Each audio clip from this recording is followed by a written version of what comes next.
मैं Narendra Kumar Sharma, associate professor history, government college Devgarh, district राजसा। प्रिय छात्रों, बीए प्रथम वर्ष के इतिहास विषय के प्रथम प्रश्न पत्र में हम आज चर्चा करेंगे सम्राट समुद्रगुप्त और उसकी विजयों की। हमने इसके पूर्व के व्याख्यान में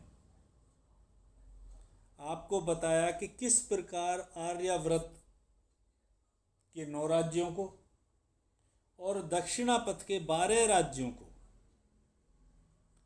समुद्रगुप्त ने अपने साम्राज्य का हिस्सा बना लिया। इन सारे क्षेत्रों को या यहाँ के नरेशों को उसने अपना करद शासक बना लिया, अर्थात ऐसे शासक जो समुद्रगुप्त को कर देते थे। तो उत्तरापथ और दक्षिणापथ, इन दोनों विजयों ने समुद्रगुप्त की जो आभा है उसमें 4 चांद लगा दिए। उसे राजाओं का राजा, चक्रवर्ती सम्राट बनाने में इन विजयों ने महत्वपूर्ण भूमिका निभाई। अब हम बात करेंगे इस व्याख्यान में समुद्रगुप्त और उसकी सीमांत राज्यों की विजयों की। किस प्रकार समुद्रगुप्त ने आर्यावर्त की तरफ अपना दूसरा अभियान किया और इन क्षेत्रों को विजय करके समुद्रगुप्त ने अपने विशाल साम्राज्य की स्थापना की। समुद्रगुप्त लगभग अजेय समझा जाने लगा। उसे अप्रतिरथ की उपाधि धारण की उसने, और स्वयं को कृतांत परशु, यमराज का फरसा उसने सिद्ध कर दिया था। अब उसका ध्यान सीमांत प्रदेशों पर था। उसके पूर्वी सीमा पर जो क्षेत्र थे, जैसे जहाँ पूर्वी बंगाल का समुद्र तटीय प्रदेश था वो समतट, फिर दबाक, ये संभवतः ढाका और चटगांव के जिले थे जो आज वर्तमान में बांग्लादेश का हिस्सा है। उसी तरीके से असम में गुवाहाटी का जो इलाका है वो कामरूप के नाम से जाना जाता था, और वर्तमान नेपाल और कुर्तुपुर संभवतः कुमायूं, गढ़वाल और जो रुहेलखंड का प्रदेश है, वर्तमान में इसे पश्चिमी उत्तर प्रदेश के हिस्से में देखा जा सकता है। इन 5 राज्यों के नाम देने के पश्चात जो प्रशस्तिकार है उसने आदि शब्द का प्रयोग किया है। इस बात से, इस आदि से यह आभास होता है कि इन 5 राज्यों के अलावा भी कुछ छोटे मोटे राज्य या प्रदेश समुद्रगुप्त ने विजित किए होंगे, और ये सारे के सारे जो प्रदेश थे ये राजतंत्रीय प्रणाली से शासित होते थे। आर्यावर्त और दक्षिणापथ, ये समुद्रगुप्त की विजयों ने सीमांत राज्यों, गणराज्यों, इन्हें पूरी तरीके से आतंकित कर दिया था, और इन क्षेत्रों ने बिना किसी संघर्ष के समुद्रगुप्त की अधीनता स्वीकार कर ली। जो प्रयाग प्रशस्ति का रचनाकार है हरिसेन, उसके अनुसार सब इन राज्यों ने हर प्रकार के कर देना एक्सेप्ट कर लिया था, और अपने आप को आज्ञापालक सिद्ध करते थे ये, और समुद्रगुप्त के प्रति श्रद्धा व्यक्त करना अपना पुनीत कर्तव्य मानते थे। इस प्रकार ये स्पष्ट है कि ये जो राज्य हैं ये समुद्रगुप्त के मांडलिक बन गए थे।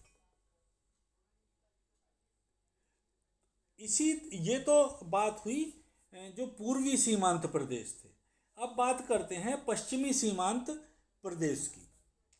पश्चिमी सीमांत प्रदेश में प्रयाग प्रशस्ति को अगर आधार मानते हैं तो पश्चिम सीमांत पर नव राज्यों का उल्लेख किया गया है, और ये 9 गणराज्य थे। इन नव राज्यों ने भी समुद्रगुप्त की अधीनता स्वीकार कर ली थी। ये जो गणराज्य हैं ये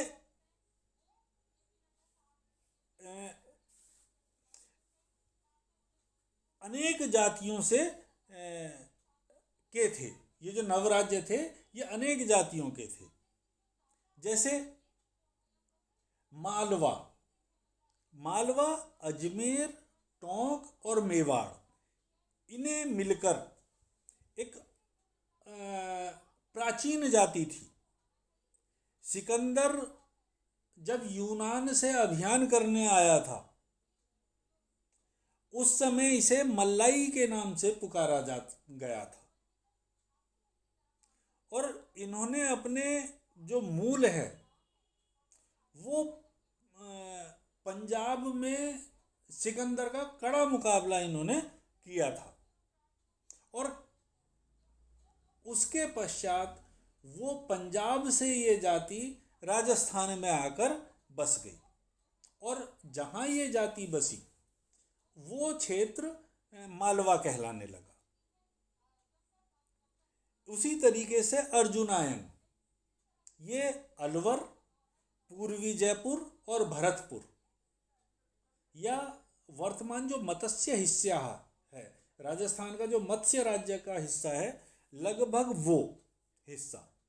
और हेमचंद राय चौधरी ने इसका जो संबंध है वो पांडवों के अर्जुन के साथ जोड़ा है, और इसी कारण से इसका जो नाम है वो अर्जुनायन पुकारा गया है। समुद्रगुप्त के आक्रमण के समय इनमें से कुछ वर्तमान जयपुर के समीप भी थे। अलवर, भरतपुर व जयपुर के समीप इनके सिक्के भी प्राप्त होते हैं। तो ये हिस्सा था।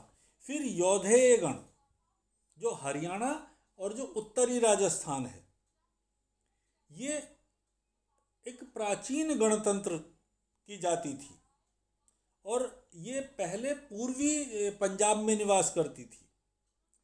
कुछ इतिहासकारों की तो यह मान्यता है कि ये गणराज्य की जो उत्पत्ति है वो युधिष्ठिर के पुत्र योधेय से है। बयाना के आसपास के जो हिस्से हैं, और जो विजयगढ़ से अभिलेख प्राप्त हुआ है, उस अभिलेख में योधेय के गण के एक अधिपति नेता का उल्लेख भी प्राप्त होता है। उसी तरीके से मद्रक, रावी और चिनाब के मध्य का जो क्षेत्र है, पाणिनि ने इस जाति को आयुधजीवी कहा है। ये भी पंजाब में निवास करने वाली जाति थी, और इसका जो राज्य है उसकी राजधानी सियालकोट बताई है। फिर एक अन्य जो जाति है वो है आभीर। ये लोग पंजाब और पश्चिमी राजस्थान में निवास करने वाली जाति थी। जब यूनान से विश्व विजय के लिए सिकंदर भारत आया था,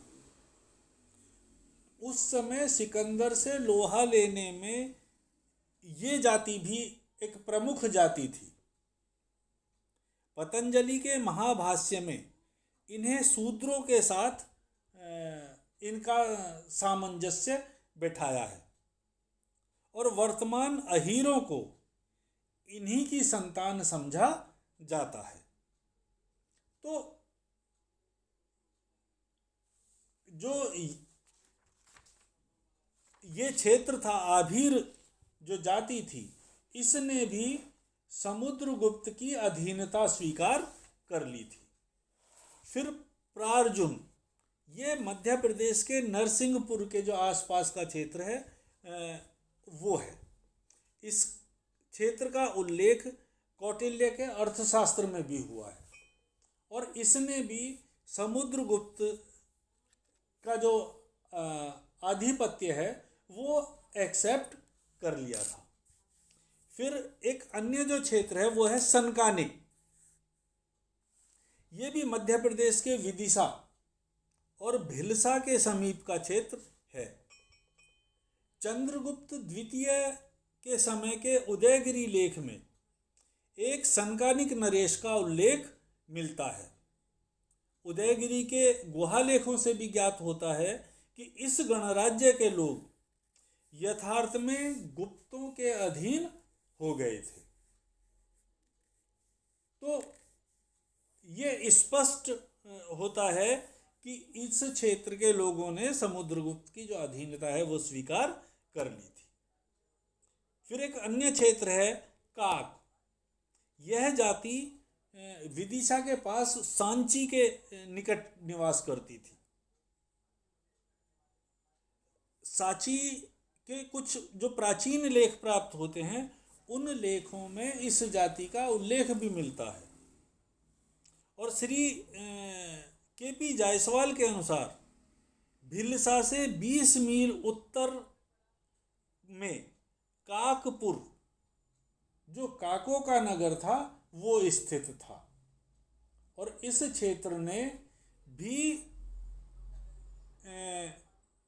समुद्रगुप्त की जो अधीनता है वो स्वीकार कर ली थी। इसी तरीके से एक अन्य जो क्षेत्र है जो वर्तमान में दमोह का क्षेत्र है, मध्य प्रदेश का जो एक क्षेत्र है दमोह, वो है खारपरिक।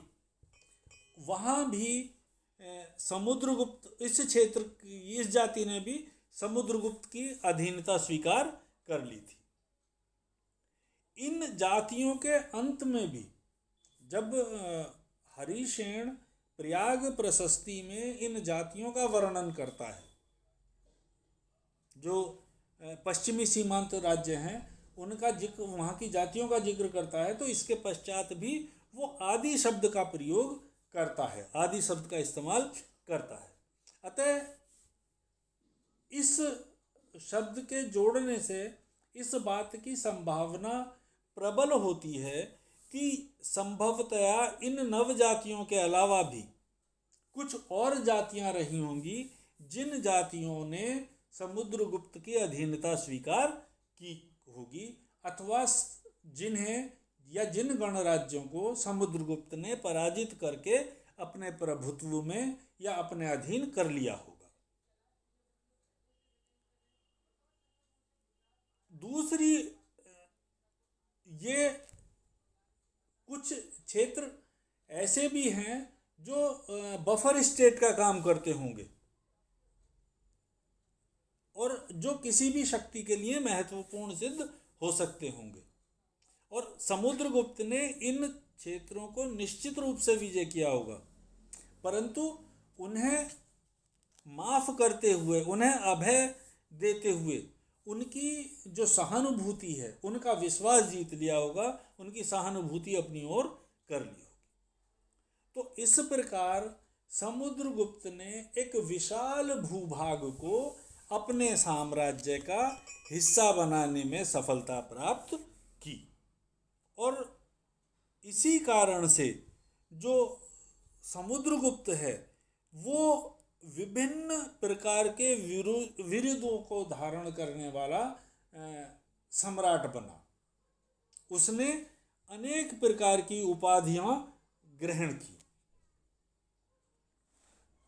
तो इस प्रकार समुद्रगुप्त का जो विजय अभियान है उसके विषय में हमने इन 2 व्याख्यानों के माध्यम से आपके सम्मुख अपनी बात रखी। आशा है आप इस व्याख्यान से लाभान्वित होंगे। और मेरा ये भी कहना है आपको कि आप हमेशा एक ही तरीके के सोर्सेज पर भरोसा ना करें। इतिहास दृष्टि का मतलब ही ये है, हम किसी भी बात को, चाहे वो मेरे द्वारा कही गई है चाहे किसी अन्य के द्वारा की गई है, जब तक क्रॉस टैली ना कर लें, जब तक हम उन चीज़ों को अन्य सपोर्टिंग डॉक्यूमेंट्स से, सपोर्टिंग तथ्यों से जब चीज़ें प्रमाणित हों, तभी उन पे भरोसा करें। तो क्योंकि आप लोगों को आगे चल के बड़ा इतिहासकार बनना है, तो ऐसे में आप अन्य स्रोतों के माध्यम से भी विषय को और अधिक तरीके से स्पष्ट करें। विषय की स्पष्टता आप लोगों के लिए बहुत ज़्यादा आवश्यक है। तो मेरा आपसे ये आग्रह है कि इस व्याख्यान के साथ, इसे तो सुने ही, लेकिन इसके साथ साथ अन्य स्रोतों से भी अपने ज्ञान का अर्जन करें। धन्यवाद।